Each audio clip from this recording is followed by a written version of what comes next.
All right, Shalom. I want to start off by giving all praise, honor, and glory to Yahweh, Bahashem, Yahweh Shah, Bahashem, Makakadash. Double honors to the apostles and the elders of Great Millstone, who are the elders of Yasher Allah. And the sincere salutation to all you Akim, who are preaching this word and believing this word, and to the Akwath, who are believing this word in all truth and in sincerity. Yahweh is the name of the one they ignorantly call God. Yahweh Shah is the name of the one they ignorantly call Jesus. Bahashem is in the name. Rakah is spirit. Kodash is holy. Akyam is brothers. Akwath is sisters. Shalom means peace, and Yasher Allah is Israel in the ancient Paleo Hebrew. All right, now I want to go into a lesson through the spirit on the captive exiles being loosed. All right, because everything that we see according to prophecy is a sign that the Lord is going to free his people. All right, contrary to popular belief, Negroes, Latinos, Native Americans, West Indians, and Haitians are the children of Israel. All right, according to prophecy. And there was always proclaimed a time when we will be loose from our captivity, when we will be free from the bondage that the Lord put us in. All right, so real quick, this is Isaiah chapter 54. Now I'm going to jump down. You know what? Let's start up. Let's start at verse 1. All right, and it reads, Isaiah 54:1, Sing, O barren, thou that didst not bear, break forth into singing and cry aloud, thou that didst not travail with child. For more are the children of the desolate than the children of the married wife, saith Yahweh Bashim Shai. Enlarge the place of thy tent, and let them stretch forth the curtains of thine habitations. Spare not, lengthen thy cords, and strengthen thy stakes. For thou shalt break forth on the right hand and on the left, and thy seed shall inherit the Gentiles and make the desolate cities to be inhabited. Because right now we're a desolate nation of people. All right? Don't let social media fool you, man. All right? Don't let the cars, the clothes, and everything that they show you on social media fool you. And those who have the eyesolve understand that we're not free at this point. And that's why our people go so hard to forget that fact. All right? But the Lord said we are going to inherit the Gentiles, meaning the other nations. All right? Continuing, it says this. Verse 4, Fear not, for thou shalt not be ashamed, neither be thou confounded, for thou shalt not be put to shame, for thou shalt forget the shame of thy youth, and shalt not remember the reproach of thy widowhood any more. For thy Maker is thine husband, the Lord of hosts is his name, and thy Redeemer, the Holy One of Yasher Allah, the power of the whole earth, shall he be called. For the Lord hath called thee as a woman forsaken and grieved in spirit, and a wife of youth when thou wast refused, saith thy power. All right, because what does the Lord refer to us as? All right, let's get that in Jeremiah. This is Jeremiah chapter 6 and verse 2. I have likened the daughter of Zion to a comely and delicate woman. All right, so the nation of Israel, contrary to how we are perceived concerning the other nations looking at us, we are a delicate, beautiful woman to the Heavenly Father, man. Now the Lord has cast our beauty down, but ultimately, everything you see, World War III, the MOTB, all of these things is the Lord showing us that he's about to loose us from this captivity, man. And that's a joy unto us through the Spirit. No matter what you're going through, the little hell that you're catching at your job, the bills, the tribulation that you catch in the world, ultimately we're seeing signs that the Lord's about to free us. All right, now let's go back to Isaiah 54 and verse 6. It says, For the Lord hath called thee as a woman forsaken and grieved in spirit, and a wife of youth when thou wast refused, saith thy power. For a small moment have I forsaken thee, but with great mercies will I gather thee. And a little wrath I hid my face from thee for a moment, but with everlasting kindness will I have mercy on thee, saith the Lord thy Redeemer. So everything we see from the countries warring, from the countries picking sides, dealing with the third world's woe, all of that is an effort through the Spirit to free the captive exile, all right? The woman, all right, which is ultimately the nation of Israel. All right, Negroes, Latinos, and Native Americans, West Indians, and Haitians, beginning with the elect. And that's why the elect have woken up in these last days and stood on their feet, an exceeding great army, and great fear is falling on the nations as this great awakening is happening. That's why you have guys like Vocab Malone, all right, Dr. Brown, who day in and day out, stay up late nights, early mornings, trying to discourage this truth. And the only thing they're doing is increasing it, unknowingly, right? Because what does the scripture say in Acts the 5th chapter? And nobody has a clue that everything that's happening in the earth right now is for the sake of the one nation that nobody counts on. The one nation that nobody thinks about as much. And that's Negroes, Latinos, and Native Americans. Everything that's happening, from the earthquakes, from men dying in Ukraine, all of that's for the sake of the nation of Israel, man, contrary to popular belief. All right, this is Acts chapter 5 and verse 38. And now I say unto you, refrain from these men and let them alone. For if this counsel or this work be of men, it will come to naught. But if it be of Yahweh Shema Shai, ye cannot overthrow it, lest happily ye be found even to fight against Yahweh Shema Shai. And that's exactly what Vocab, Malone, and the likes are doing. They're fighting against the counsel of the Heavenly Father, man. Because they're in their mind, they despise Negroes, Latinos, and Native Americans. And that's why anybody can claim to be an Israelite except for you Negroes, Latinos, and Native Americans, man. Because ultimately they despise the nation of Israel. They despise the nation whom the Lord has chosen. All right? Let's get that in Jeremiah.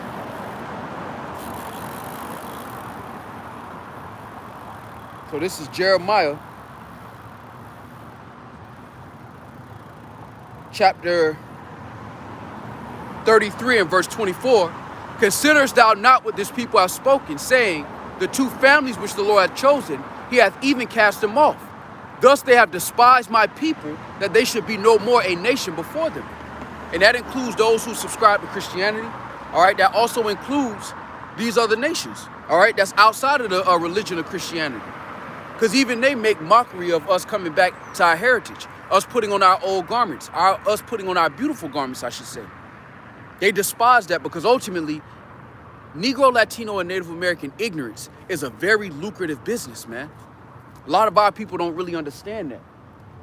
A lot of our people don't understand that our ignorance, a lot of nations benefit from our ignorance, man. They benefit from us being in this lower state, man. All right? A lot of our people don't know that. Real quick.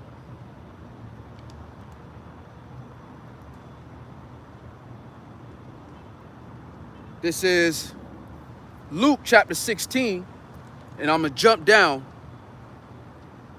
to verse 20. And there was a certain beggar named Lazarus, which was laid at his gate full of sores. Now, this is going into the parable of the rich man and Lazarus. And Lazarus represents the nation of Israel. All right, Negroes, Latinos, and Native Americans. All right, and we're the beggar. That's why the scriptures call us, how has the faithful city become a harlot? Because our people are willing to do anything for money. All right, that's in essence a beggar. Because if you deal with a beggar on the street, you know, they'll ask for $5. But if you tell them to do something, they're willing to do anything for an amount of money. And that's our people. That's why the scriptures say, how has the faithful city become a harlot? Because our people have basically given themselves over to the heathens, to idolatry, to all manners of folly, to everything except Yahweh Shema Shai, man. And that's why this is a parable that's likened unto Jacob. All right, Lazarus is a representation of Jacob. All right, because it goes into it. Verse 21, and desiring to be fed with the crumbs which fell from the rich man's table, moreover, the dogs came and licked his sores. All right, now who are the dogs? All right, the dogs are the other nations.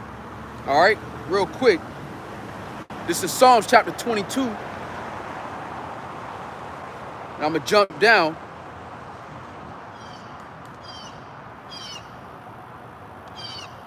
Verse 16. For dogs have compassed me, the assembly of the wicked have enclosed me, they pierced my hands and my feet. All right? So the dogs are likened unto the wicked, the other nations. And what do? They profit from our downfall. That's why you don't see any other nation outside of these few and far between Elamites, random Elamites, which are probably Jakes, that'll say you Negroes, Latinos, and Native Americans are the real Israelites. Every now and then you have one of those pop up. But for the most part, these nations are not gonna, it's not in their interest. It's not in their interest to tell our people who we actually are. It's actually in their interest to keep us in a dumb, docile state. Because like it says in Luke 16 chapter, the dogs lick the wounds. Everybody in the earth benefits from us being in a lower state, whether our people understand that or not. While our people are on social media twerking, doing the money phone, as if we're free, as if we're in a good case, the other nations are laughing at our calamity. Because all the other nations understand that we're in captivity, all right, except for our people, who are willfully ignorant at this point. This is Isaiah chapter 51 and verse 22. Thus saith thy Lord, Yahweh Shema Shai, and thy power, that pleadeth the cause of his people. Behold, I have taken out of thine hand the cup of trembling, even the dregs of the cup of my fury. Thou shalt no more drink it again. But I will put it into the hand of them that afflict thee, which have said to thy soul, bow down, that we may go over, and thou hast laid thy body as the ground and as the street to them that went over. Because all these nations, their mentality is that they only want to be around us when they can take advantage of us. So as a nation of people, it benefits them for us to be in a dumb, docile state of mind. That's why you don't see the so-called Chinese or Japanese running to your rescue to say, stop calling yourself black, all right? Or stop killing each other, all right? Or stop twerking, all right? Stop having Freaknik, all right? And spring break ratchet activity. You don't see these nations coming to your aid. They don't suffer to put you in graves. Why is that? Because Negro, Latino, and Native American ignorance is a very lucrative business, man. When you don't have the intelligence to put your money in your own community and circulate it properly, all right, you leave yourself victim to other nations to take advantage of it. That's in this world. That's in the society of this world. But the Lord is coming to free us from that. Matter of fact, according to the title of the lesson, let's get into it. Let's get into it. Because you know what? Contrary to popular belief, and it don't matter what these people think, right? It really don't matter what they think. But you know, you deal with the day-to-day and you interact with a lot of people that believe that this is going to continue forever, including our condition. You deal with a lot of people with that mentality. And what you begin to realize is that you have a greater hope. You have a greater hope, the captive exile. All right, let's go into it. All right, this is Isaiah chapter 51 and verse 14. All right, and it reads,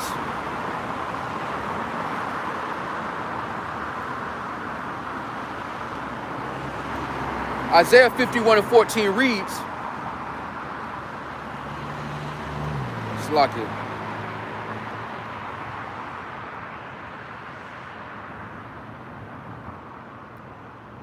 Isaiah 51 and 14 reads, the captive exile hasteneth that he may be loosed, and that he should not die in the pit, nor that his bread should fail, man. And that's the mentality that the elect have. You know, brothers are fresh off work right now, but ultimately through the Spirit, our desire, our hope is for a new heaven and a new earth, where our people, where your grandbabies, your great-grandbabies don't have to go to work, man. Work for a nation of people that hate your guts, man. That's a pain, that's a shame unto us. And the beauty of it is that the ones they never expected to wear the crown is the ones that are gonna wear it under Yahweh Shah, man. That's why Yahweh Shah is known as the author and finisher of our faith. When we see Yahweh Shah, Lord willing, we be a part of that number. That's gonna be that breath of relief, man. All right, that's gonna be that sigh of relief that we needed, Lord willing. All right. Matter of fact, let's get that.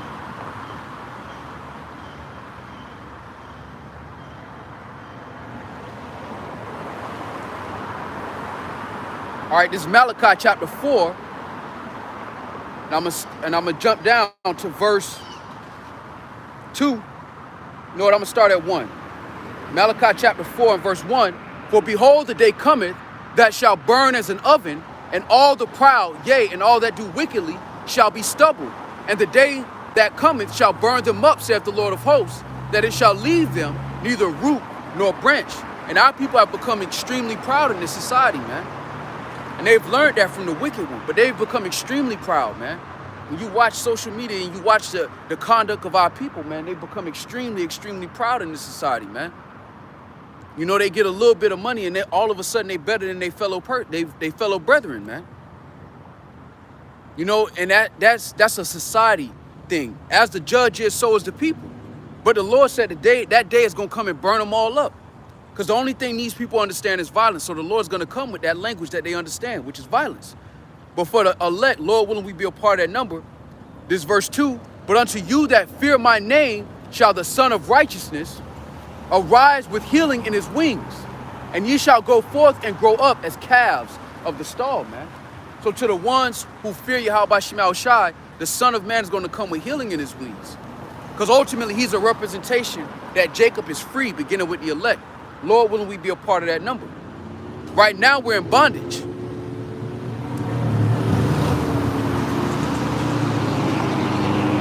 Right now, we're in bondage. But guess what? We have peace of mind. All right? In these times that we're coming into, these people don't understand what's about to happen. You got people that think that they're going to invest in gold and somehow that's going to free them from what's about to happen on the earth, man. not realizing that none of that's going to free you.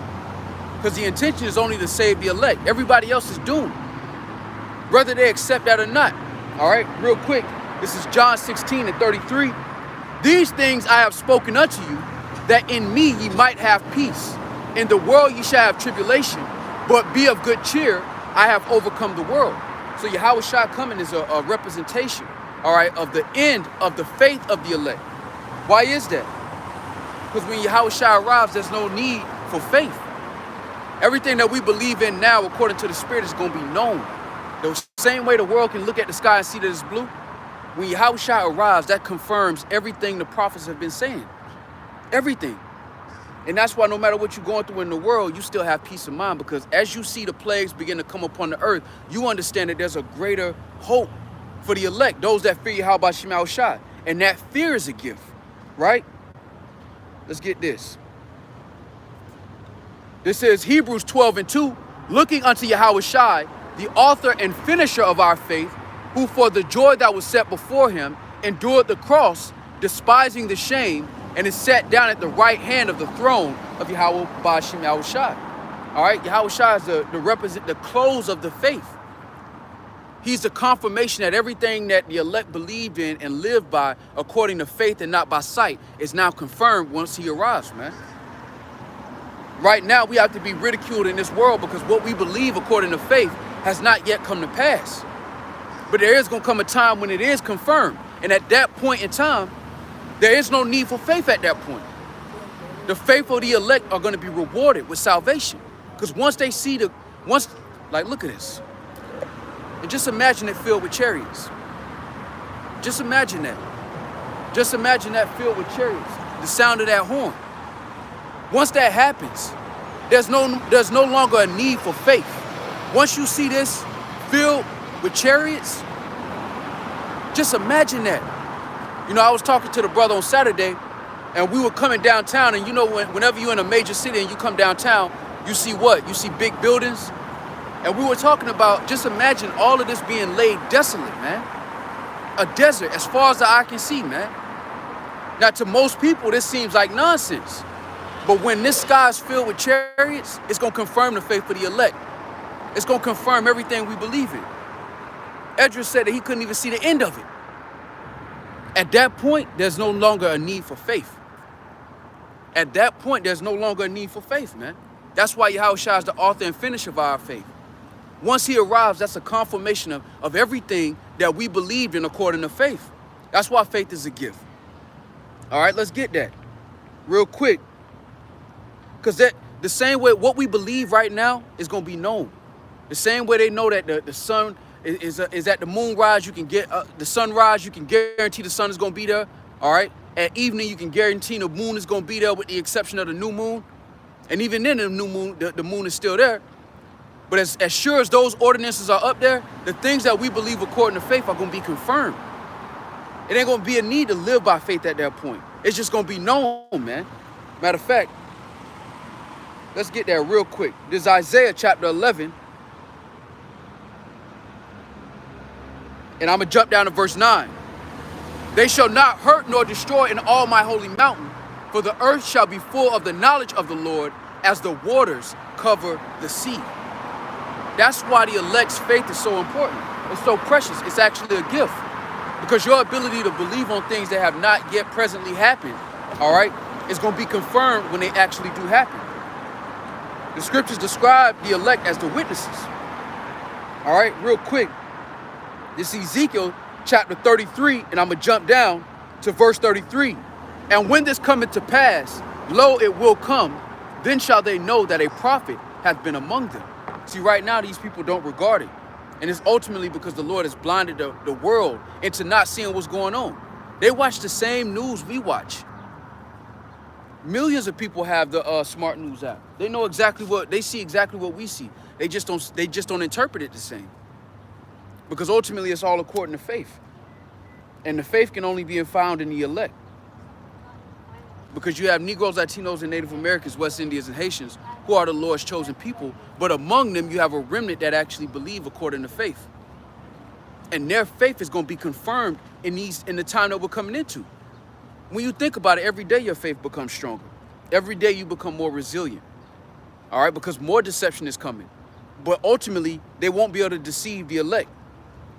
All right, I was watching this article, or I was reading this article, and I was watching a video on how AI is able to mimic people's voices. All right, they're able to create a whole podcast about a subject using guys like Joe Rogan's voice. And they were laughing about it like it was comical, but they're going to use that when they come down with great wrath, man. But it's not going to deceive the elect. Lord willing, we be a part of that number. It's not going to deceive us because we saw it coming. Lord willing, we be a part of that number. All right, this is Isaiah 54 and verse 17. And it reads, no weapon that is formed against thee shall prosper, and every tongue that shall rise against thee in judgment thou shalt condemn. This is the heritage of the servants of the Lord, and their righteousness is of me, saith Yahweh Shai. So there's nothing they can ultimately do against the elect. There's no charge you can give to the elect, all right? There's no deception that Esau is going to be able to pull out that's going to deceive the elect. And through the elect, the rest of the nation of Israel is going to be justified, all right? Because Yahweh Shai justifies the elect, all right? And through that mercy, the rest of the nation of Israel is justified.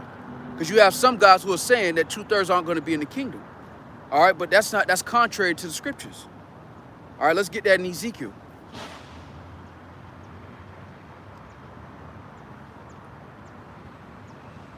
All right, so this is Ezekiel 36. Ezekiel 39 and 25.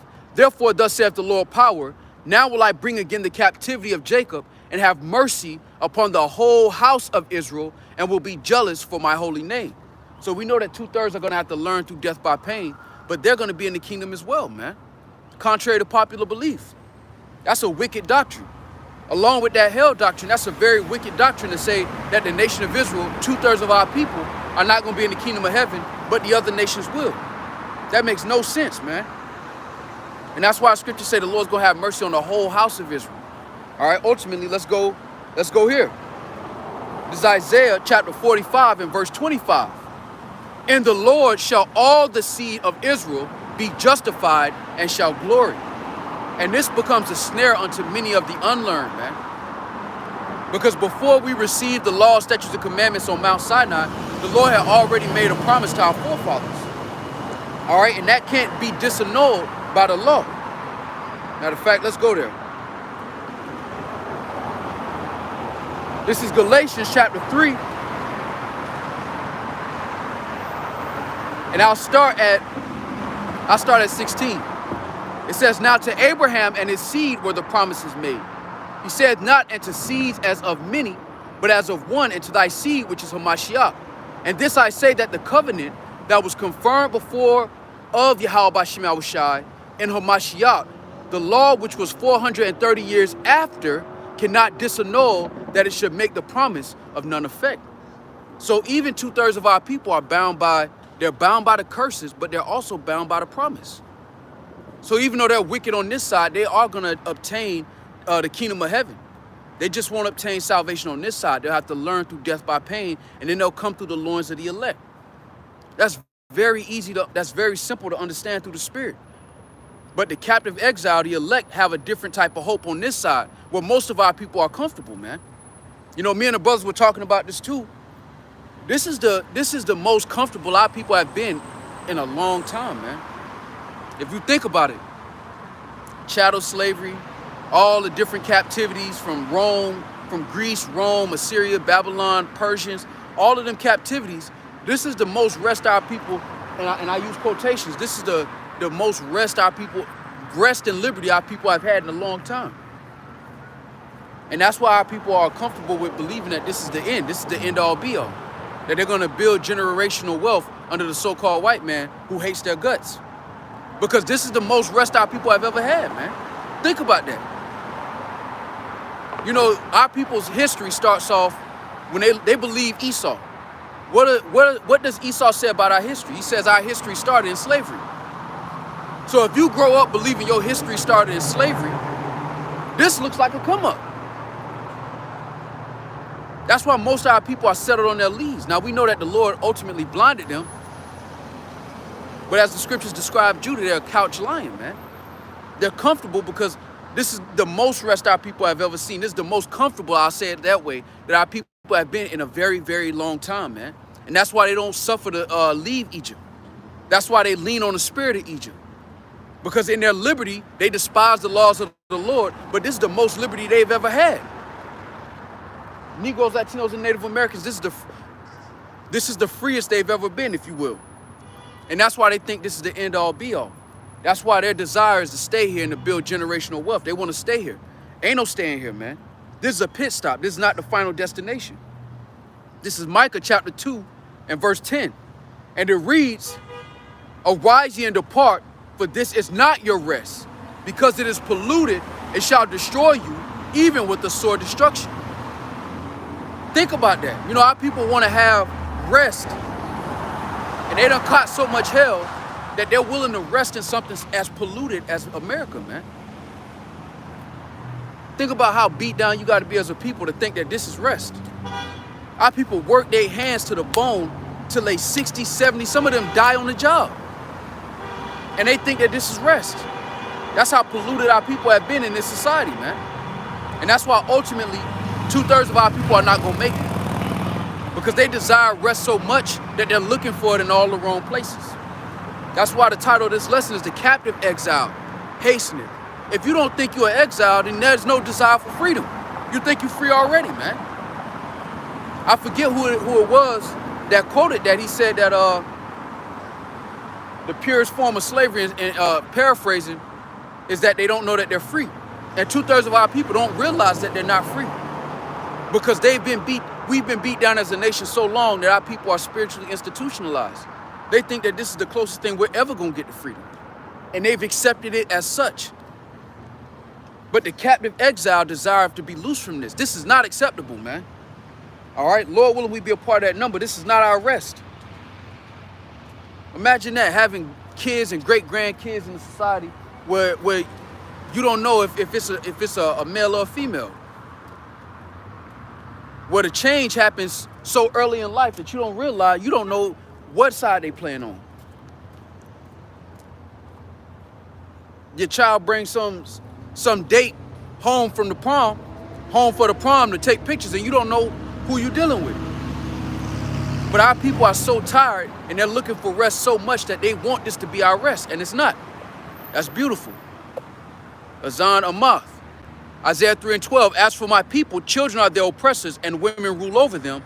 O my people, they which lead thee cause thee to err, and destroy the way of thy paths. And that's what the high-paid guys of our nation get paid to do, to make our people believe that this is our rest. Right now, they're about to release a documentary on Freaknik. All right, and that's just a reminder of how polluted this place has been and is, and it's only getting worse from here. And our people desire rest so bad that they're willing to accept anything, man. And that's why ultimately they're gonna have to be taken out. They're gonna have to be put to rest. Because they desire rest so much that they don't realize how polluted how filthy this place actually is, man. Marriages are defiled here, man. All right? People have defiled their bodies. Not even talking about the diet, just the fornication, all of the things that are happening. And this is just one generation, because every generation gets progressively worse in this society. Matter of fact, let's get this.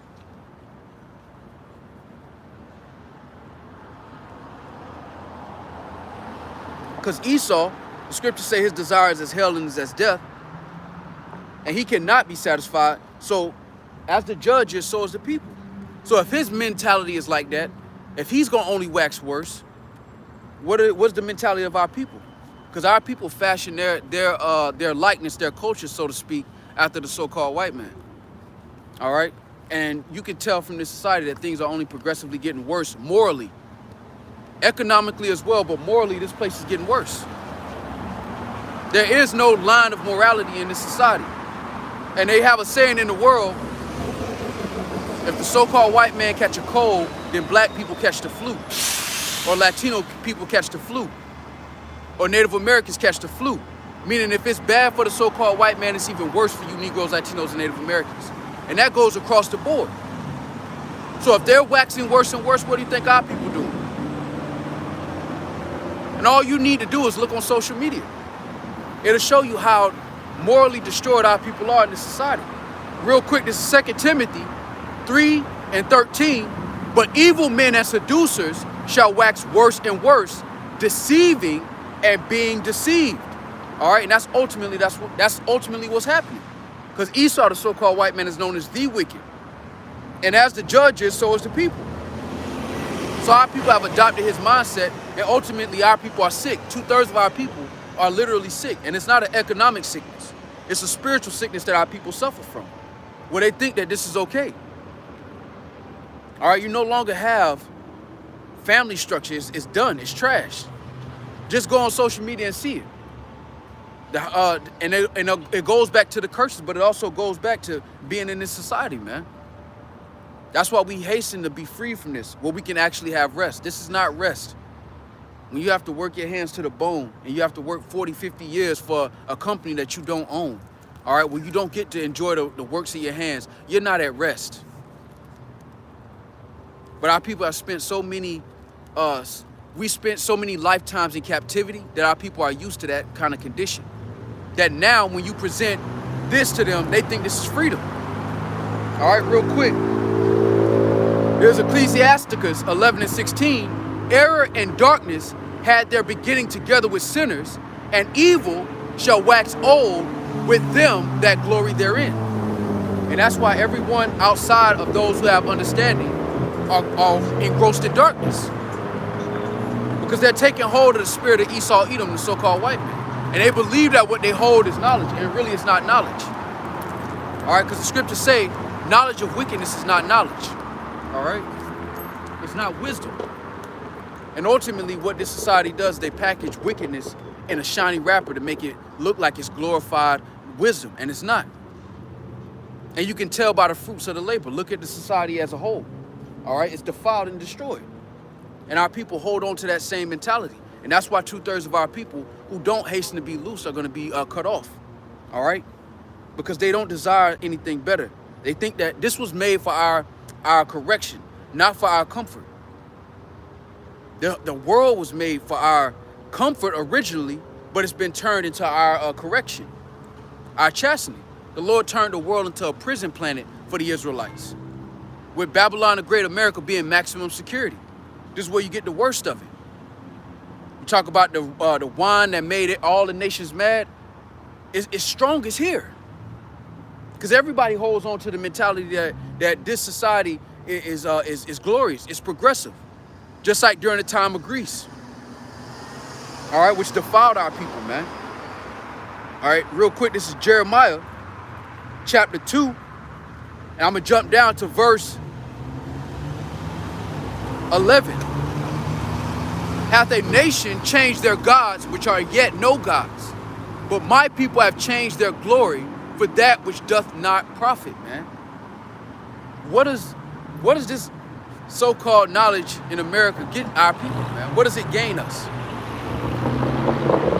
Niggas and hoes, man. That's all it gains us. Gangsters, pimps, athletes, rappers, musicians. It don't gain us anything profitable. This is Jeremiah 2:11. Hath a nation changed their gods, which are yet no gods? But my people have changed their glory for that which doth not profit. Be astonished, O ye heavens, at this, and be horribly afraid. Be ye very desolate, saith the Lord. For my people have committed two evils. They have forsaken me, the fountain of living waters, and hewed them out cisterns, broken cisterns that can hold no water, man. And our people have been polluted by what they've been presented with as knowledge. Yeah, you can eat whatever you want to eat. The laws are done away with. And what has it gotten our people? Gout, diabetes, all type of sicknesses. And our people glory in it. You would think that they would consider. You think they would look at the condition that we're in and say, you know what? Something is seriously wrong with us as a people, and we need to figure out what's wrong. But they don't. They don't consider. That's why the scriptures say the captive exile. And it's not just for the captive exile. We don't want to just be free by ourselves.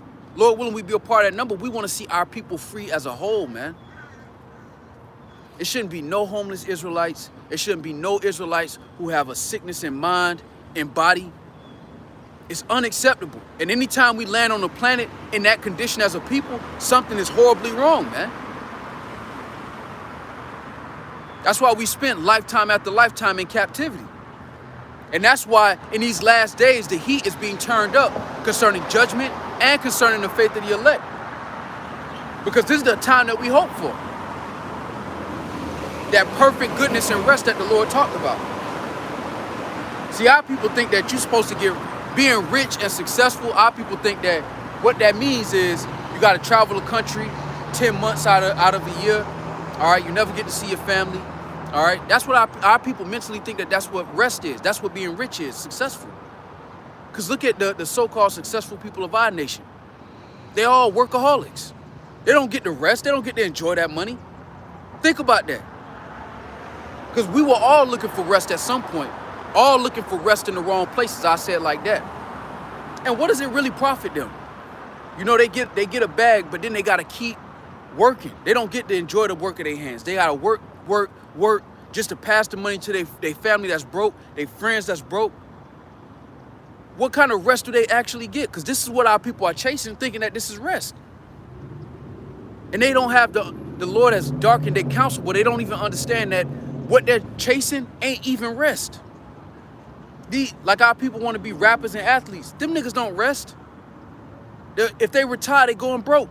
If they stop making albums, they're going broke. Let's get this real quick. This is Proverbs chapter 10 and verse 22. The blessing of the Lord, it maketh rich, and he addeth no sorrow with it, man. To have all that money and you can't see your child be born, or you can't take your child, you can't walk your child or watch your child grow up. You gotta watch it from a phone, or you gotta call this household and that household because your wives are all spread out. They all want their own one-bedroom apartment because they can't have you for themselves. And you working around the clock to feed and sustain your children, but you got the bag, but you rich. That's not rest, man. That's not rest. And no Israelite should be living like that at all, man. We should be born into a world where we can enjoy our children, man. Where we don't have to worry about our children being defiled by some Edomite that's teaching your children, man, and trying to take advantage of them on the low. That's not rest.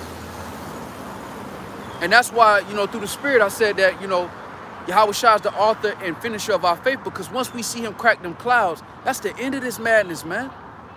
That's the end of us having to go through the reincarnation of being born into hell like this, man.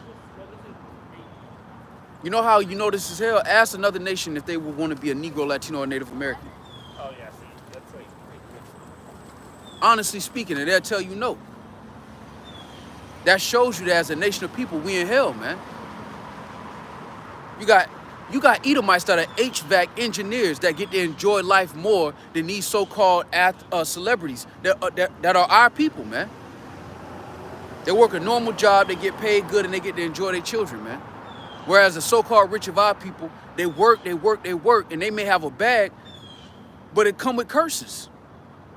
It come with curses, man. Real quick. This is 1 Corinthians chapter 4 and verse 8. Now you are full, now you are rich. You have reigned as kings without us. And that's what two-thirds of our people desire to do, man. They desire to reign like kings without their own people. And that's why most of these guys who get money, they come back to their own neighborhoods to compete with their own people. Think about that. The ones who are so-called rich amongst our people, they want to come back to the hood and flaunt. They don't do that shit in Calabasas. They want to come back to the hood and show off in front of their own people, man. When they pulling out the money and doing the money phone, they doing that for our people. They're not doing that for these Edomites, because these Edomites don't care. Because there's a difference between money and position. And as a nation of people, we have no position. We have no seat at the table on a global scale, man. That's why the captive exile hasteneth that we may be loosed. And the times that we're coming into is soon. We're going to be loosed out of this bondage. This is not fit, man. There's 1 Corinthians 4 and 8. Now you are full, now you are rich. You have reigned as kings without us, And I would to the Most High ye did reign, that we also might reign with you. For I think that Yahweh Shemel Shai hath set forth us, the apostles last, as it were appointed to death, for we are made a spectacle unto the world, and to angels, and to men. So the Lord has allowed fools to prosper in this world, and then he set forth the apostles last to bring in that understanding of a new hope. Now, it doesn't mean the world is going to understand that hope or accept it or believe in it, but it still has to be presented so that they can understand that prophets have been among them. But 2/3 of our people have settled for the worst. When you look at this society, our people have settled for the worst.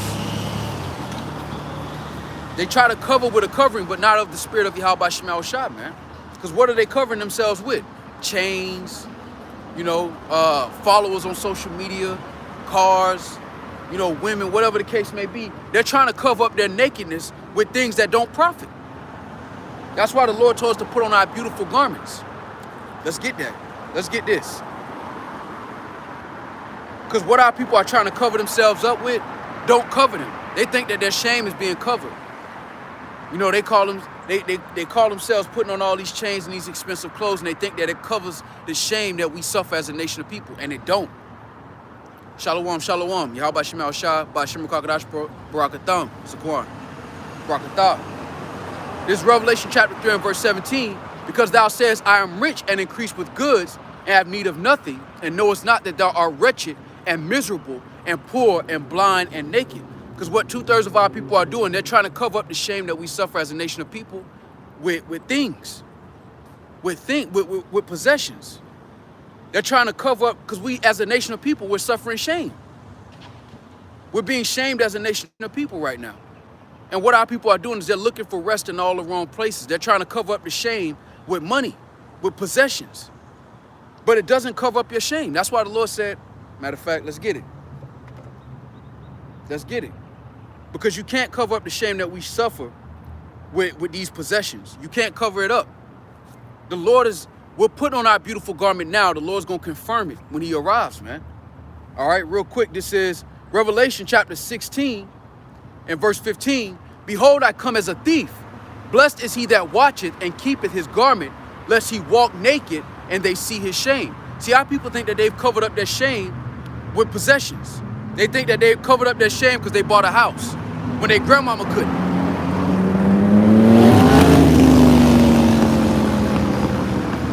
Our people think that they've covered up their shame because they're doing something that their grandmama couldn't do in the old days. Because they got a few chains or they got a little bit of money in the bank account. But in the eyes of the Lord, you're naked. Unless you cover up yourself with that beautiful garment. All right, this is Isaiah chapter 52 and verse 1. Awake, awake, put on thy strength, O Zion. Put on thy beautiful garments, O Jerusalem, the holy city. For henceforth there shall no more come into thee the uncircumcised and the unclean. So right now you have our people who are trying to cover themselves up with possessions. And that's a very low level mentality. When you think that money can give you an equal seat with the ruling nation on earth. The so-called white man will give you billions of dollars and you will never sit at his table. He don't even let other Edomites sit at his table. So while our people think they're covering themselves up, they're actually more naked than ever. That's why the Lord said you're wretched, you're naked, you're poor, you're blind. Because ultimately what you think you're covering yourself up with is not a covering. Let's go to that. It says Luke chapter 12 and verse 15. And it reads, and he said unto them, take heed and beware of covetousness, man. Esau has taught our people a culture of covetousness. That's why they go to the club and they show off their money in front of their own people. And then their own people see the one that's showing off the money and go rob them. Just so they can show the money off on their social media. A big culture of covetousness, man. Continuing, it says, for a man's life consisteth not in the abundance of the things which he possesseth. And that's what we've been taught in this society. That's why people believe that they can cover up their nakedness and our shame as a people by getting money and sitting at the same table as the so-called white man. That doesn't cover up our shame as a people, man. And 2/3 of our people are going to have to find that out the hard way. Because Esau has taught our people that if you can cover up your nakedness with possessions. And we will no longer look at you like a nigger. if you have some money. And that's the furthest thing from the truth. And if our people were in these rooms with these people talking about us when we're not in those rooms, you would understand that money don't buy you a position. It makes you think you have a position, and it makes you deceive your people into believing that it's possible to have a position. But until Yahweh Shai gets back, as a nation of people, our reputation is tarnished, and there's nothing you can do about that but bear the indignation of the Lord, man. Possessions is not going to cover up that shame. That's simple. The Lord put the shame on you. You think money going to... This is John. You know what? No, let's go here. This is Isaiah, chapter 42. And I'm going to jump up to verse 22. But this is a people robbed and spoiled. They are all of them snared in holes. One of them snares is chasing the bag. Is that if you get rich, we won't look at you like you a nigga. Just put a chain on, get you a rollie, get you an AP, and then we'll be able to distinguish you from the rest of the niggas. That's covering up you're trying to cover up your nakedness with something that don't profit you in the end. Because when the Lord comes back, you ain't gonna be able to Venmo the Lord. You can't cash out the Lord to get up out of that judgment. That's the reality. Contrary to popular belief, you can't cover up that shame, Jake. You have to bear the indignation of the Lord until the Lord renews our reputation in the earth, man. Isaiah 42, let me start up. Isaiah 42 and 19. Who is blind but my servant, or deaf as my messenger that I sent? Who is blind as he that is perfect, and blind as the Lord's servant? Because 2/3 of our people are blind. All right, they're blind to believe that riches are going to free you. That your condition is an economic problem. Your problem is an economic problem. That's a blind servant, man. And ultimately, it's going to take the Lord delivering the elect and then 2/3 being brought in the kingdom to really understand what the Lord was doing on this side of life. That this wasn't built for comfort. It was built for chastening. But our people done been through hell for so many years, for so many centuries, so many lifetimes. The Babylonian captivity, Assyrian, Greece, you name it, Egypt. That spiritually our people come back and they think that this is as good as it's gonna ever get. This is the closest thing we ever gonna get to rest. So they try to cover up their nakedness with possessions. But ultimately they're gonna find out that trusting in the spirit of Egypt was a snare unto you, man. All right, continuing real quick. Jumping down to verse 22. But this is a people robbed and spoiled. They are all of them snared in holes, and they are hid in prison houses. They are for a prey, and none delivereth, for a spoil, and none saith restore.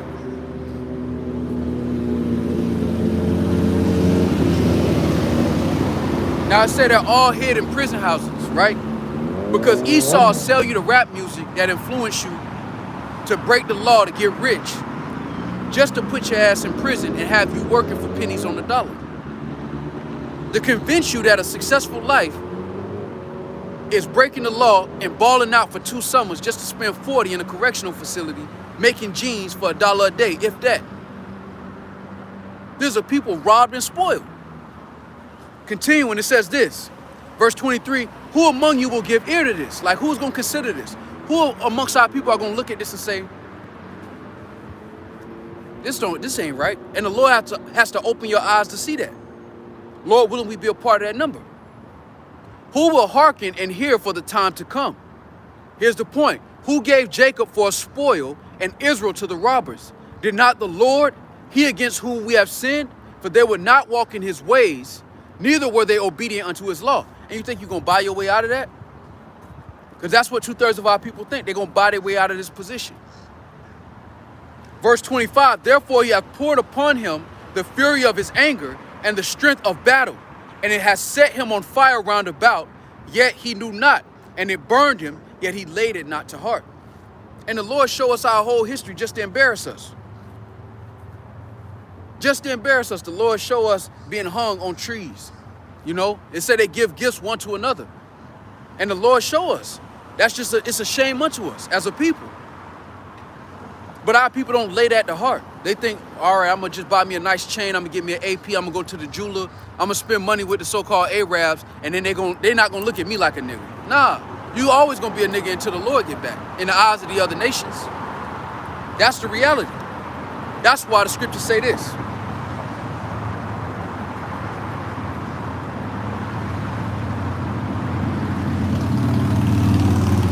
Like that face that Edomite just made. That's their mentality about Negroes, Latinos, and Native Americans. They look down on our people, man. But his ass going into slavery, where he belong at, man. For it later. All right, and that's a prime example, right? The way he was looking, that's a prime example of how they look at you, Negroes, Latinos, and Native Americans, whether you ride a fast car or not, whether you rock a chain or not. They're gonna look at you like that as a nation of people regardless, man. That's why it's better to return to the Lord. The scriptures say, if you go up any other way, the same as a thief and a robber. You can't cover up this nakedness with bread. You can't cover your covering with the spirit of Egypt. You can't put on the spirit of Egypt and think that it's gonna cover up our nakedness. The Lord embarrassed us, stripped us naked, and pushed us out of the house. Now everybody is looking at our nakedness and pointing and laughing. You ain't gonna be able to wear no Gucci sweatsuit and change that. This is Zechariah chapter 8 and verse 13.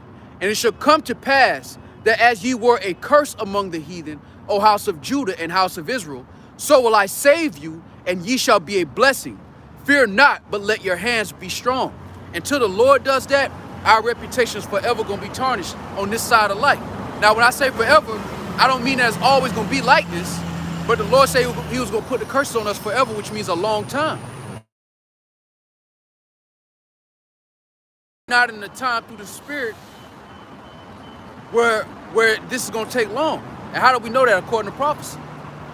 That's how we understand that we're not in the time through the spirit where the Lord is gonna hate. The Lord's about to hasten to free us and loose us. That's why this is a beautiful time through the spirit, man. And that's why the scriptures talk about repenting. There was a time where the Lord winked at our ignorance, but now the Lord's gonna charge it to the game, so to speak. Meaning the Lord's gonna require that. Your pop. This is Ezekiel 36 and 6.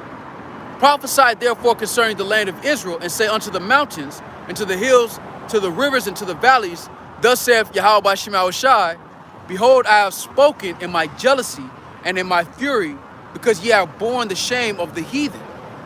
Therefore, thus saith the Lord power, I have lifted up mine hand. Surely the heathen that are round about you, they shall bear their shame. That is beautiful. Because they're looking at our nakedness and they think we're going to be naked forever. But that's contrary to popular belief.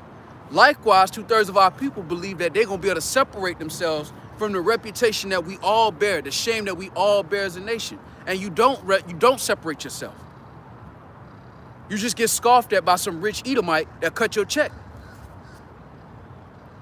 And behind closed doors, them rich jakes know it's true. You know, we mention this a lot. Future had an interview, and in the interview, he said, look, we live check to check. It's just a bigger check. Because our people keep trying to cover up their covering, and they think money is going to do it. But it's not. We have to have the Lord restore our reputation. When the Lord is pleased and he decides to remove that shame, the nations are going to see us for who we are, not for where we are temporarily, man. Matter of fact, this is Isaiah 61 and verse 9. And it reads, and their seed shall be known among the Gentiles, and their offspring among the people. All that see them shall acknowledge them, that they are the seed which the Lord hath blessed. And it ain't gonna be because you got a Gucci sweatsuit on, man. That's low level, man. It ain't gonna be because you got a picture with Warren Buffett or some Mark Cuban or some rich Edomite. That don't make them acknowledge us as the seed which the Lord has blessed. It's the Lord delivering us, them chariots, filling up this sky. And that's, man. Because how did the Egyptians acknowledge that we were the sons of God? Was it because we rose in Egyptian society? No. It was because the Lord destroyed their society. That's how they acknowledged us to be the sons of God. What do you think's about to happen now? Shalom. What do you think's about to happen now, man? Real quick, this is Wisdom of Solomon, chapter 18, and verse 13. For whereas they would not believe anything by reason of the enchantments upon the destruction of the firstborn, they acknowledge this people to be the sons of God.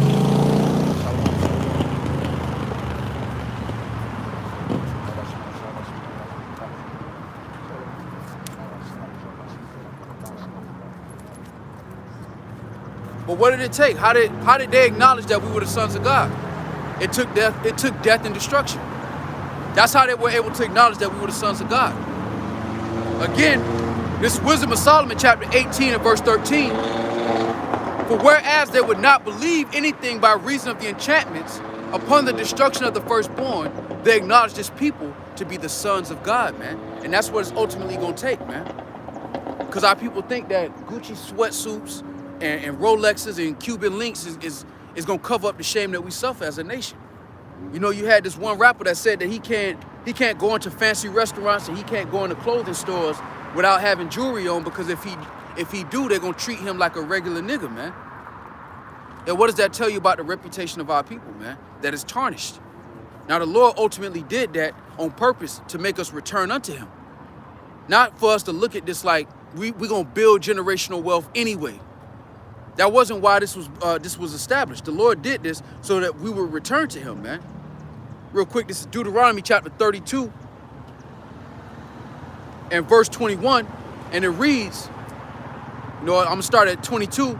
For a fire is kindled in my anger and shall burn into the lowest hell and shall consume the earth with her incense and set on fire the foundations of the mountains. I will heap mischiefs upon them. I will spin mine arrows upon them.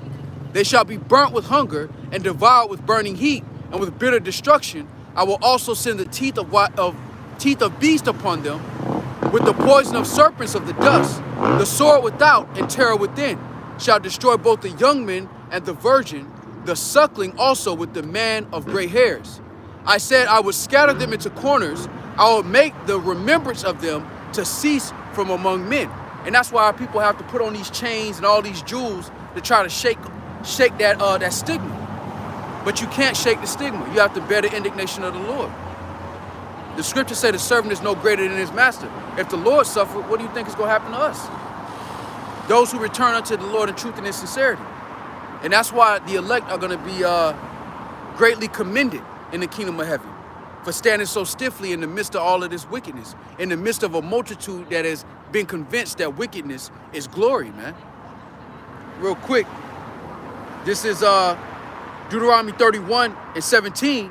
Then mine anger shall be kindled against them in that day, and I will forsake them, and I will hide my face from them, and they shall be devoured, and many evils and troubles shall befall them, so that they will say in that day, are not these evils come upon us, because our God is not among us?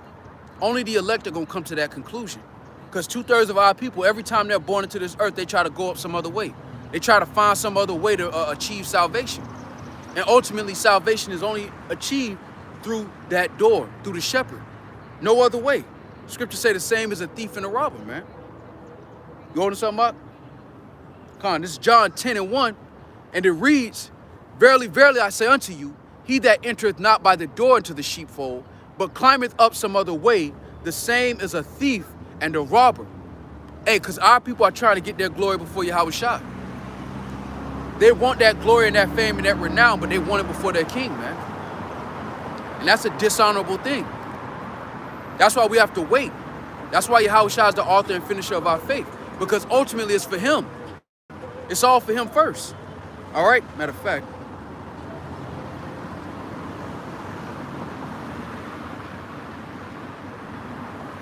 Let me get that real quick.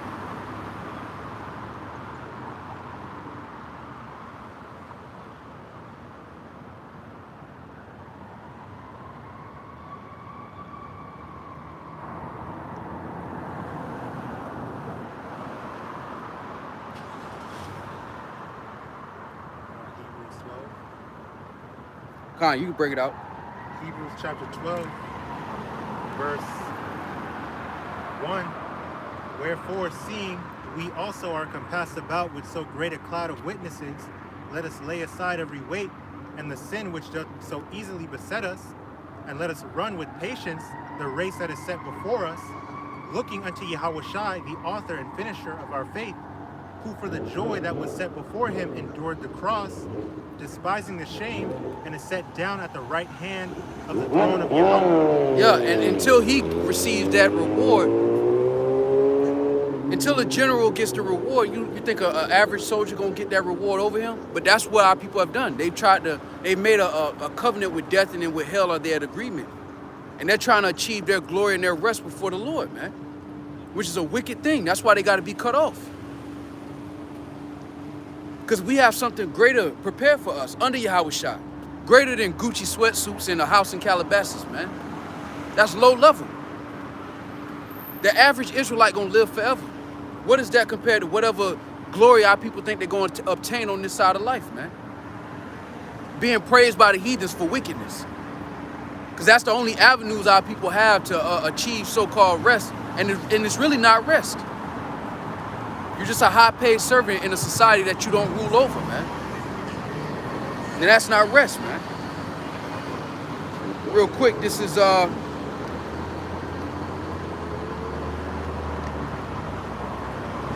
Micah chapter 7 and verse 9.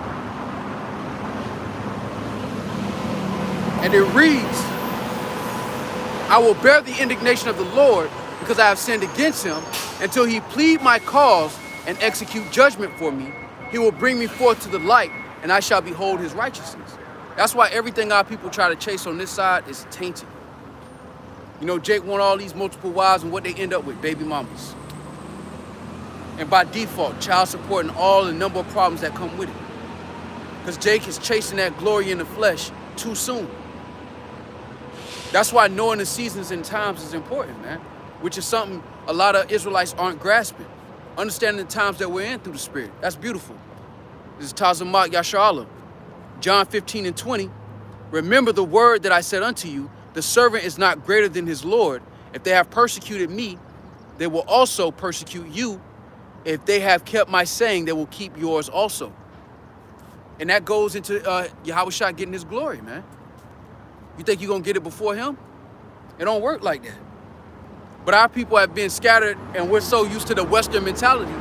The Western mentality teaches our people individualism. It don't teach you that as a nation, when you all shine, you get to enjoy the commonwealth. When Yahushua is ruling the world, by default, the Israelites get the glory under that. Because they're going to look at us and they're going to know that Yahushua is our brethren. Yahushua is our Lord. He comes out of our lineage. The same way they look up to George Washington and Alexander the Creep on this side, and the so-called white man walk with his head high because of George Washington and Dwight Eisenhower and all of these so-called heroes, because they're in rulership right now. We won't get that kind of glory until we're in rulership. Esau will give you $1 billion because it don't change your reputation. And he can take it away just as easily as he give it to you. And he showed you that with Kanye. That's why we have to wait until Yahushua arrives so he can restore our reputation. Him sitting on the throne confirms our reputation as a nation of people. It restores it. Right now it's corrupted. You holding one up? James chapter 5. Yep. James chapter 5. Starting at verse 1. Go to now, ye rich men, weep and howl for your miseries that shall come upon you. Your riches are corrupted, and your garments are moth-eaten. Your gold and silver is cankered, and the rust of them shall be a witness against you, and shall eat your flesh as it were fire. Ye have heaped treasure together for the last days. Hey, and that's exactly what happened. Because ultimately the wealth that our people hope to gather on this side is tainted. It's not even real wealth. It's not even real substance. Genesis, the 13th chapter, tells you what riches are. All right, and it's not fiat currency. It's not Bitcoin. All of that is really a catalyst to bring you to the MOTB. There is no actual, if you don't own resources, you're not rich. You can have whatever they say you got in the bank account, that's cool. If you don't have resources, it's gonna go back to them anyway. That's why even the desire of reparations is a snare.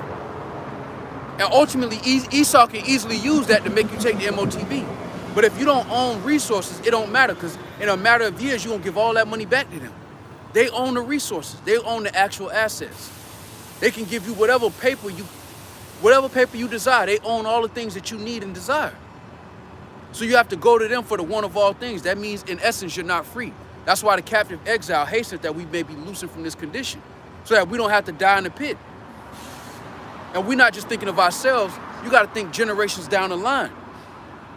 What do your great-great-grandchildren look like if we remain in Babylon? What does life look like for them? Because Jake's selfish, man. They think about living good for their generation and seeing their kid. What about the next generation? They are finished if the Lord don't come back, man. That's why we hasten to be loosened out of this condition. Because we understand, according to the wisdom that the Lord's given us, that remaining in this pit a second longer makes us worse. Every day we remain in this pit, we get more defiled as a nation of people, man. Go to one. You got it. Matthew chapter 6, verse 19. Lay not up for yourselves treasures upon earth, where moth and rust doth corrupt, and where thieves break through and steal. But lay up for yourselves treasures in heaven, where neither moth nor rust doth corrupt, and where thieves do not break through nor steal. For where your treasure is, there will your heart be also. Exactly. And that's why the Lord gave you just enough. Because the Lord gave you those big ass houses in Calabasas and the 8-car garage, would you really want Esau to fall? You might say that for a couple weeks, but when you can jet set and you can take a jet from one place to go to the Fiji Islands, you start to care less and less about your people. And you start to desire the so-called white man to continue to rule because you're in a good case. And we use that analogy of Grand Theft Auto. You know, you got Jakes that done played Grand Theft Auto for like 5-6 years. They done built their character up over 6 years, 7 years. And then you tell them they got to reset the game. They're reluctant to do that. Why? Because they've accumulated certain things in the game. That's what this lifetime is. It's a big prison. And our people have gathered trinkets and they want to stay here because of the trinkets. Whereas the captive exile understands that this is not rest, man. You don't get the so-called rich our people don't get to see their kids, man. Their wives are whores, if we being real. There's no safety in this society, man, for your children or yourself. There's no assurance of life. At any moment of time, the so-called white man can feel like he don't like you and just ruin your life. And you have no defense over that. They could pull you over, throw a bag of drugs in your car, and now you doing 30 years for something that you ain't... And then 30 years later, they just take you out and just say sorry, give you a couple dollars and just push you out to jail. In that kind of society, is this really rest, man? Your pa, this is, yeah, I'm going to just get the whole thing. This is Proverbs 30. And I'm going to start at verse 7. Because ultimately, the Lord prevents us from wanting this society to continue any longer, man, by keeping us in that straight and narrow path. By not giving us too much, not giving us too little. Because if he give you too little, then you in survival mode. And you ain't got time to think about and do the work, man. So the Lord give us just enough. Real quick, this is Proverbs 30 and 7. 2 things have I required of thee. Deny me them not before I die. Remove far from me vanity and lies. Give me neither poverty nor riches. Feed me with food convenient for me, lest I be full and deny thee, and say, who is the Lord? Or lest I be poor and steal, and take the name of my power in vain. So what does the Lord do? He gives us that sweet spot where we can still do the work, you know, and we still have time to meditate on the Lord and not hasten to stay here, man, but hasten to be free from this place. Every day the Lord reminds you that you're in captivity. If you have the elect, Lord willing, we be a part of that number. But for our people, the Lord give them the ability to haste, to gather up on this side so that they'll want the so-called white man to remain here, man. Because deep down in our people's heart, they don't want the so-called white man to fall. They want him to remain on top because they want their dream. The only way their dreams get to be accomplished is if he stay on top. You ask our people what's their goals. It's to start a business. They want to get a trucking license. They want to get a trucking company. That involves the so-called white man remaining in rulership. And you have to be his servant. And you got to hope that your master, which is 2/3 of our people, their master is the so-called white man. It's not the Lord. And you can tell by how swiftly they reacted when they told them to take the juice. It showed you who's their God. All right, because ultimately there's a split, there's a divide between those who are loyal to Yahweh Shema Shai and those who are loyal to the so-called white man amongst our people. And it's more of them on that side than it is of those who are serving the Lord, man. Scriptures say the harvest is plenteous, all right, but the laborers are few. And when you deal with the straight gate, few there be that find it, man. Because broad is the way that leadeth unto death. Real quick, this is Matthew chapter 13. And I'll start at 15. For this people's heart is waxed gross, and their ears are dull of hearing, and their eyes they have closed, lest at any time they should see with their eyes and hear with their ears, and should understand with their heart, and should be converted, and I should heal them.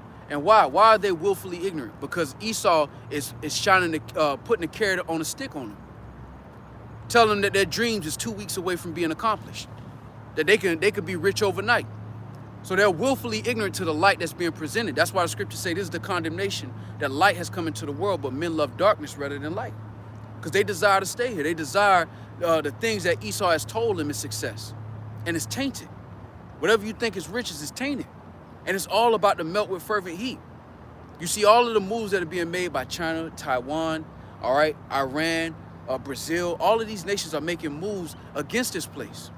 And you got our people who are making permanent decisions in a temporary kingdom, man. They're talking, you got our people selling courses online. They on Instagram telling you how to get rich, how to start an Amazon business, how to sell Bitcoin, as if this place is going to continue forever. Because it's fully set in their heart, just like it's fully set in Esau's heart, that this is going to continue forever. But it's not, man. It's going to be brought to naught.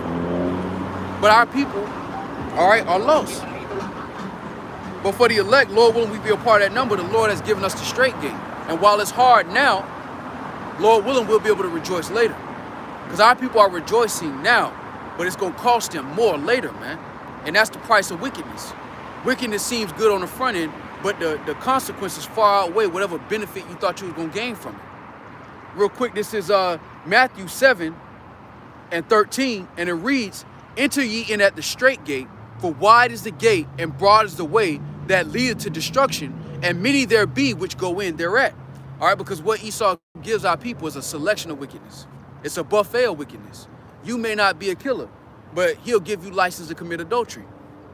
Or you may not be an adulterer, but he'll give you license to eat abominable foods. That's a broad way. Everybody has options. Everybody has their pick of the litter concerning wickedness. But the straight gate, there's a clear standard. And we meet that to the best of our ability, man. But ultimately it leadeth unto life. Continuing, verse 14 says, "But straight is the gate, and narrow is the way which leadeth unto life, and few there be that find it." See, right now the world counts this as madness. It counts our life as nothing, as a waste of time. But ultimately the tables are going to turn. And when the tables do turn, there is no switching sides. Wherever you at, you got to keep that same energy, man. That Lord willing, if we suffer with the Lord, we may also be glorified with him, man. That is the desire. But it requires you to sacrifice sin for a season, like Moses did. Because our people are trying to cover up their shame, thinking that this is rest, and ultimately it's going to equal up to their shame. Because wherever our people glory in on this side, the Lord's going to do what? He's going to turn it into their shame, man. All right, this is Hosea chapter 4 and verse 7. And it reads, "As they were increased, so they sinned against me. Therefore will I change their glory into shame." So all of our people who are on the internet, doing the money phone, you know, throwing money at the camera, saying y'all broke boys, get your money up. You know, guys like Lil Boosie who say he'll shoot a bird at the Lord if he told him to stop eating pork. All of those things you glory in while you're in liberty, you're going to have to pay for that. And that's why we're coming into a very, very crucial time, because the Lord's going to show forth through example. The Lord's going to make examples. The Lord got a hit list, because everybody is betting with their life. And you got those who are betting against the Lord, and you got those who are betting with the Lord, man. And there's going to be a separation. There's going to be those who are rewarded and those who are judged. All right, this is Malachi 3 and 18. And it reads, you know what, I'll start at 17. I'll start at 16. Then they that feared the Lord spake often one to another, and the Lord hearkened and heard it. And a book of remembrance was written before him for them that feared the Lord and that thought upon his name. And they shall be mine, saith the Lord of hosts, in that day when I make up my jewels. And I will spare them as a man spareth his own son that serveth him. Here's the point. Then shall ye return and discern between the righteous and the wicked, between him that serveth the Most High and him that serveth him not. And that separation is about to be manifest through judgment and salvation. And that's why those who have received their consolation against the Lord, woe unto you, which means destruction. Because ultimately there's a price on that. And what profited you if you gained the whole world on this side? You know, you got to do all of this traveling and all this jet setting and all this adultery and all this wickedness if you got to pay for it.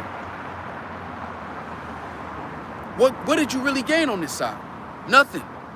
Especially when your life in the kingdom as an average Israelite is going to be far better than the life that you had on this side, man. The average Israelite is going to live better than a Drake or a Future in this society, man. Because it's all going to be done in righteousness. Your woman is never going to know a man before you. You're going to actually be able to enjoy your children. You're going to have assurance of life as opposed to no assurance of life.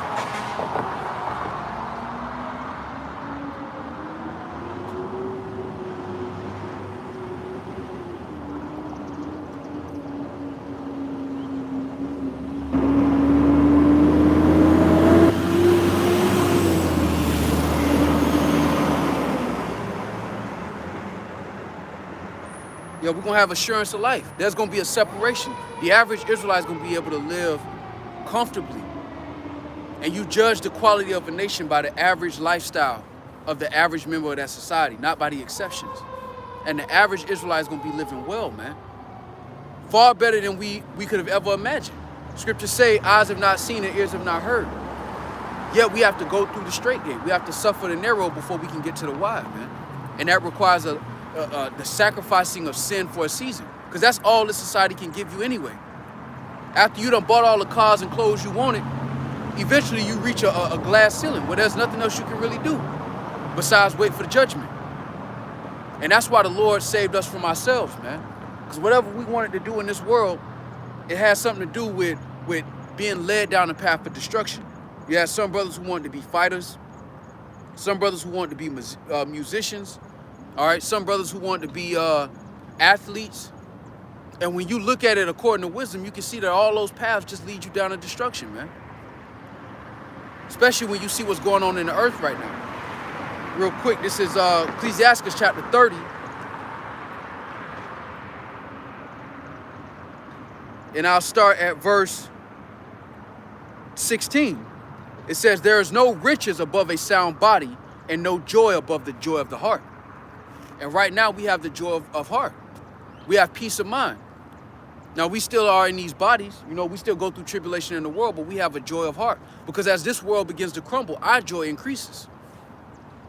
While these people who've lived comfortable in this world, all right, as they see this society collapse, their joy starts to decrease. And they're eventually going to wax worse and worse. Because right now we have to lament. But there's going to come a time where we're not going to have to lament. They're going to be lamenting. All right, this is John 16, and I'll jump down to verse 20. Verily, verily, I say unto you, that ye shall weep and lament, but the world shall rejoice.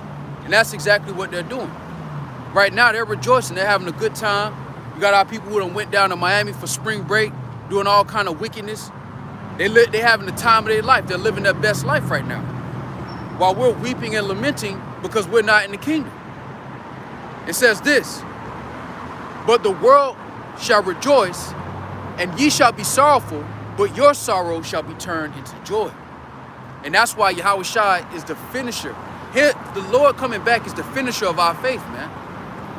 He's the sign that all of the things that you fought for through the Spirit, everything you sacrificed, has been confirmed. The moment the sky is filled with the chariots, it's over. The fight has been fought. The reward is prepared.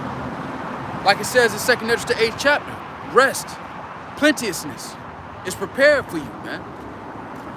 The confirmation of that is in the kingdom, man. Is when we see Yahweh Shai. That's the entering of the kingdom. And that's the author and the finisher of our faith, because once that happens, there's no need for faith at that point. When we see Yahweh Shai, there's no need for us to live by faith at that point. Because what we believe is going to be known in the whole earth, man. Because the Lord's going to perform all the things that he said he's going to perform, man. And then our sorrow is going to be turned into what? Into joy, man. That's why we have to hold fast now, especially as we get closer to the end. Because Esau's about to come down with great wrath and great deception. He's going to use AI. He's going to use Project Bluebeam. He's going to use these things to deceive those who haven't stuck to the script. And that's why we have to hold fast now through the Spirit, man. This is the championship rounds, man. We're getting close to the end. And you can see that according to prophecy. All right, even with these recent documents that got leaked that show you that the Ukraine and Russian war is escalating. That you got NATO members that actually have boots on the ground right now. And all it takes is for one of them to die for the other nations to get involved. And that's how we understand through the Spirit. This is one of many ways we understand through the Spirit that the captive exile is about to be loosed from this prison. As the Lord turned this planet into a prison, he's also going to turn it into a paradise, man. And that paradise is for the nation of Israel first and foremost. And the heathens are going to be able to enjoy it after 1,000 years of captivity. Save Esau, man, who's going to be put to death, man. You got it up. Hebrews chapter 13, verse 14 in the NLT. For this world is not our permanent home. We are looking forward to a home yet to come. Ooh. Therefore, let us offer through Yahweh Shai a continual sacrifice of praise to Yahweh, proclaiming our allegiance to his name. Now, do it now, because there's going to come a time when you can't work. The last thing you want to have in Jacob's trouble is regret. Because that's something you can't change. Wishing you would have done the work, wishing you would have gave it your all, the last thing you want to do is be in Jacob's trouble with that kind of mentality. Because you can do nothing about that. That's why scriptures talk about working while it is yet day, while you can work. Learning how to fight tired, even if you is tired and the Lord put the Spirit on you to do a lesson. Press record.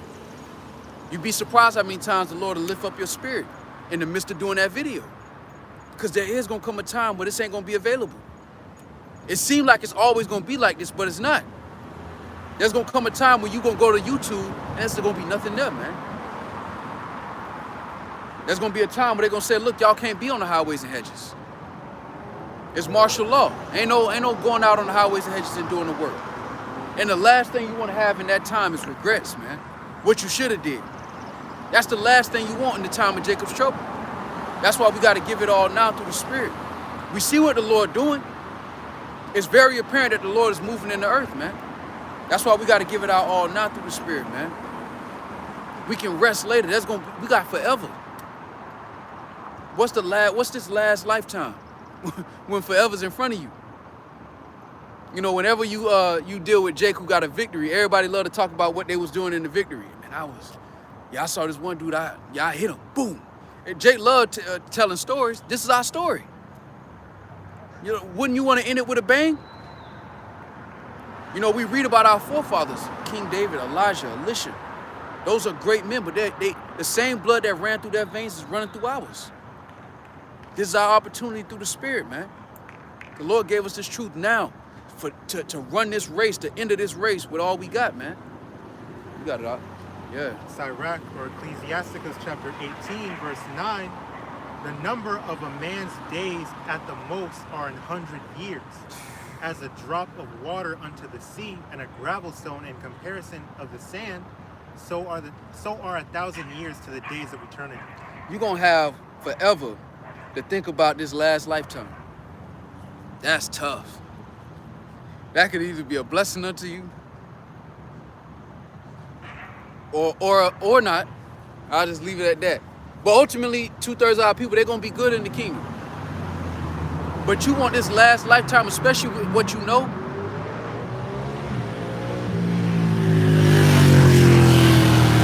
You want to actually be able to rest and look at this last lifetime and the effort you put in. You wasn't perfect according to the flesh, But you gave everything that you could give through the Spirit and power of Yahweh by Shema Shah. You put your talents to the Lord to bring it back with usury, man. That's what you want to be able to say to the Lord. That when the Lord show up, you want to be able to say, I did everything that I could. We're not supposed to be perfect according to the letter of the law. That's why if we were, we wouldn't have no need of Yahweh Shah. But we are supposed to multiply our talents, man. And while we in these last days, keep in mind you have forever to think about this lifetime, man. This Numbers Ecclesiastes 37:25. The days of the life of man may be numbered, but the days of Israel are innumerable, man. And nothing can beat that. There's nothing Esau can give you, all right, in exchange for that type of blessing. A nation that lives forever. That's beyond the imagination of most of these people, man. And that's why in the kingdom, they're going to look at us as a people and say, the Lord have done great things for them. It ain't just because we on top and we got money. The heathens had that.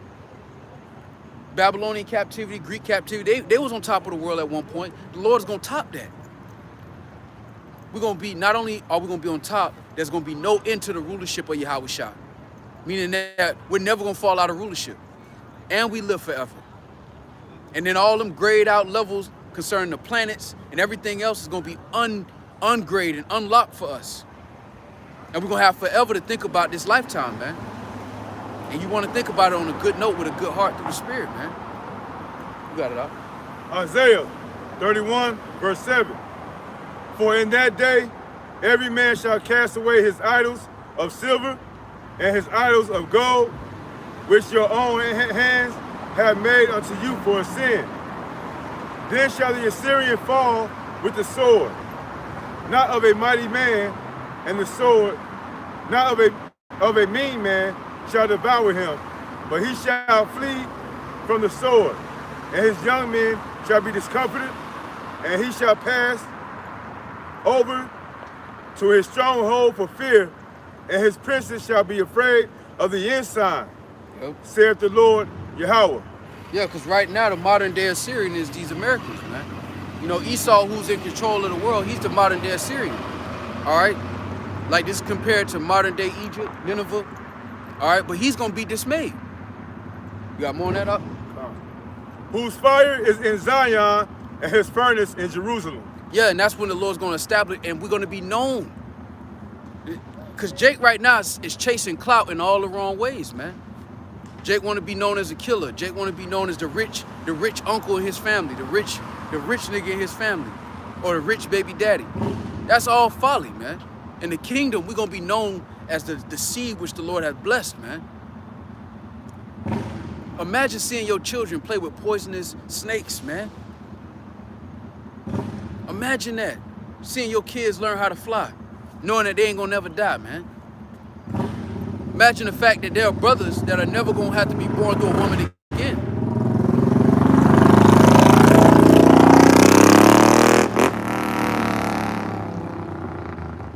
This is the last time for some brothers. Some brothers, this is the last time you ever gonna be born. No more being nursed at a woman by a woman, man. For some brothers, this their last lifetime going through that, man. That's far greater than whatever Esau can offer you on this side, man. Real quick, this is Psalms 126:1. When the Lord turned again the captivity of Zion, we were like them that dream. Then was our mouth filled with laughter, and our tongue with singing. Then said they among the heathen, the Lord hath done great things for them. So imagine how great the kingdom has got to be for us to look back at this time and laugh at it. Imagine how great the kingdom has to be for us to look back at this and laugh. Because ain't shit funny now. But imagine how great the kingdom is for us to look back and laugh at this, man. Man. And in that day, it's going to be known. Everything that we believed in according to faith is going to be known. And then it's going to be greatly commended. That's what we're fighting for through the Spirit, man. Because the Lord brought us here, but it wasn't for us to stay here. It was for us to learn this lesson that we're learning now. That serving the Lord is far greater than whatever we imagined in our past life as a nation of people, man. Because we all, as a nation of people, we tried to find another way. And the Lord had to show us the hard way that serving the Lord has always been better. And through that, we're going to have a kingdom that cannot be destroyed, man. You got one up? You got one? Isaiah chapter 66, verse 4. I also will choose their delusions and will bring their fears upon them. Because when I called, none did answer. When I spake, they did not hear, but they did evil before mine eyes and chose that in which I delighted not. Hear the word of Ha'adawan Yahweh, Ba'ashem Yahushai, ye that tremble at his word. Your brethren that hated you, that cast you out for my name's sake, said, let the Lord be glorified, but he shall appear to your joy, and they shall be ashamed. Woo! Good one, man. And I said it before. When these clouds, when the sky get filled with them chariots, that's gonna be to the joy of the elect, to everybody's shame, man. Once those chariots start to fill the sky, that's it. That's the game over. And that's gonna be to the elect's joy, man. Because we seek to see this place destroyed. We don't wanna be here a second longer, man. But all things have to be fulfilled, and we with patience have to wait for it. But when those chariots fill the sky, man, that's the confirmation. Now everything that your mama and your daddy and them said you was crazy for believing is confirmed. It's stamped. Mission complete, Lord willing. And that's what we fighting for, man. We're not fighting to stay here, man. Because there is no joy in this society, man. It's only heartache and pain. And the Lord did that for us to return to him, man. But it was never meant for us to always be in pain. It was meant for us to learn this lesson, all right, to return to the Lord and then be rewarded. And we say this a lot here. The Lord hated the Lord hates the so-called white man, and look what he gave this nigga, man. The Lord hated him, and look what he gave him, man. The fatness of the earth. The other heathen nations, when they conquered the earth, they didn't have this much. And the Lord hate this man. So imagine what he's going to give to the elect. And 2/3 of our people, which are the children of the elect. The elect are basically the fathers and mothers of the kingdom of heaven. And 2/3 are the children. And if the Lord hate the so-called white man and gave him this much, how much more shall he give the children of Yasha Allah, man? Real quick. This is again Isaiah 54. And I'm going to jump down to verse 7. For a small moment have I forsaken thee, but with great mercies will I gather thee. In a little wrath I hid my face from thee for a moment. This has been a moment.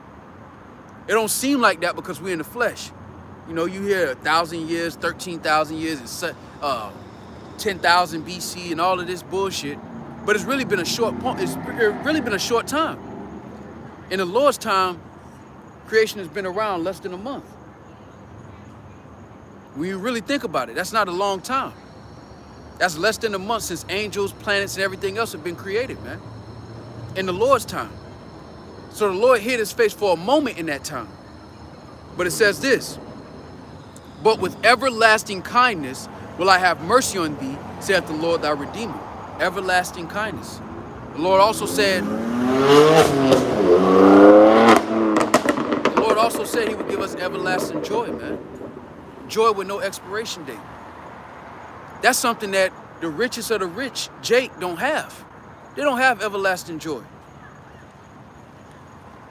And that's why through the Spirit, the captive exile hasten to be loosened, man, because we understand that our rest is through the destruction of this place, not being in the midst of it. All right? You got any more up? Yep. Job chapter 20, verse 4. Knowest thou not this of old? That's beautiful. Since man was placed upon earth, that the triumphing of the wicked is short, and the joy of the hypocrite but for a moment. The joy of the hypocrite. The joy of the hypocrite is but for a moment, man. Now, to the naked eye, it seems like the hypocrite he's gonna live forever. He's gonna rule forever. But the Lord's gonna make an example out of the so-called white man as a nation of people, so that the world will see that there's a cost to this, man. And he's going to show the mercy that he aforetime promised to Jacob, which is you Negroes, Latinos, and Native Americans, West Indians, and Haitians, beginning with the elect. And then they're going to be able to discern it. But the Lord hid his face from us for a moment. In a little bit of wrath, the Lord hid his face from us. But with great mercies is the Lord going to gather us, man. And there is going to be no expiration date to the kingdom. What can a man give in exchange for that, man? Nothing, man. Hey, so with that, we want to give all praise, honor, and glory to Yahweh, Ba'ashem, Yahweh Shai, Ba'ashem, Rukakudash. Double honors to the apostles and the elders of Great Millstone, who are the elders of Yahshua Allah, and a sincere salutation to all Yuakim, who are preaching this word and believing this word, and to the Akwath, who are believing this word in all truth and in sincerity. Shalom. The water for tuning in. Thank you, the water, for the precepts. Till next time, Shalom.